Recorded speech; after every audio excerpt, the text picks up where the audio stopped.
মানৱ জীৱনৰ শ্ৰেষ্ঠ দান ৰক্তদান হয়। ৰক্তদান জীৱন দান। নমস্কাৰ, মই ইমৰান খান।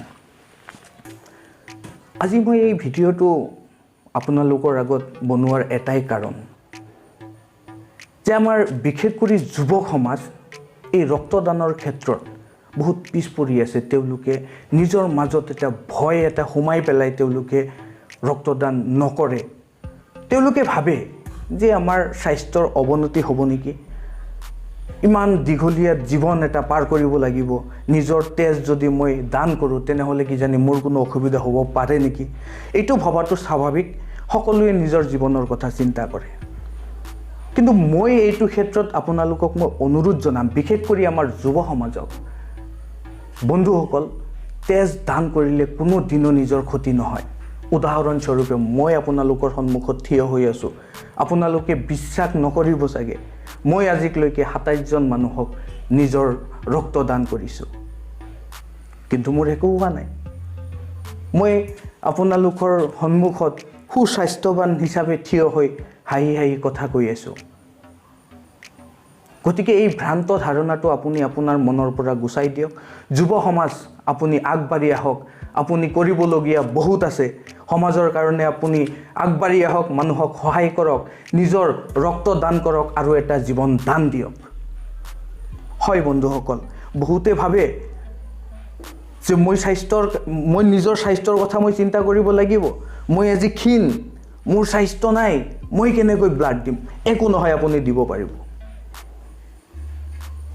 আপুনি প্ৰত্যেক ৩ মাহৰ মূৰে মূৰে নিজৰ ৰক্ত দান কৰিব পাৰিব। আপোনাৰ স্বাস্থ্য বহুত ভাল হ'ব। আৰু ৰক্ত দান কৰাৰ আগত মেডিকেল যিটো টীম থাকে, তেখেতসকলে আপোনাৰ স্বাস্থ্যৰ সকলোখিনি পৰীক্ষা নিৰীক্ষা কৰাৰ পিছতহে ৰক্ত লয়। আপোনাৰ BP চেক কৰিব, আপোনাৰ হিমোগ্ল'বিন চেক কৰিব, HIV পৰা আদি কৰি কোনো ধৰণৰ এণ্টিবায়'টিক আপুনি লৈছে নেকি, গোটেই এটা দীঘলীয়া এটা প্ৰচেছ থাকে, ডাঙৰ এটা ফৰ্ম থাকে। গোটেইখিনি ফিল আপ কৰাৰ পিছত তেওঁলোকে আপোনাৰ সঠিক তথ্যখিনি লোৱাৰ পিছতহে ৰক্ত লয়। গতিকে ইয়াতে কোনো ধৰণৰ অসুবিধা নাই। আপুনি আপোনাৰ মনৰ পৰা এই ভ্ৰান্ত ধাৰণাটো দূৰ কৰি দিয়ক। এদিন আপুনি যিদিনাই নিজৰ ৰক্ত দান কৰিব, সেইদিনা আপুনি ৰাতি শুই পেলাই নিজে চিন্তা কৰিব যে আপুনি কিমান এটা মহানতা মানৱতাৰ কাম কৰিলে। মানসিক শান্তি পাব।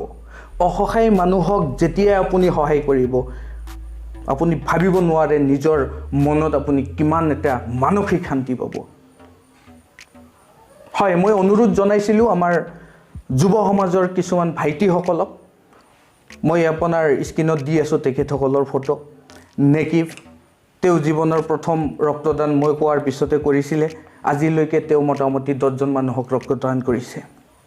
তাৰপিছত ৰেজাউল, আজিলৈকে তেওঁ কোনোদিন ব্লাড ডনেট কৰা নাছিলে। মই কোৱাৰ পিছত তেওঁৰ ভ্ৰান্ত ধাৰণাটো দূৰ হৈ গ'ল। তেওঁ ব্লাড দান কৰাৰ পিছত আজিলৈকে আৰু 5জন মানুহক তেওঁ ৰক্তদান কৰিছে।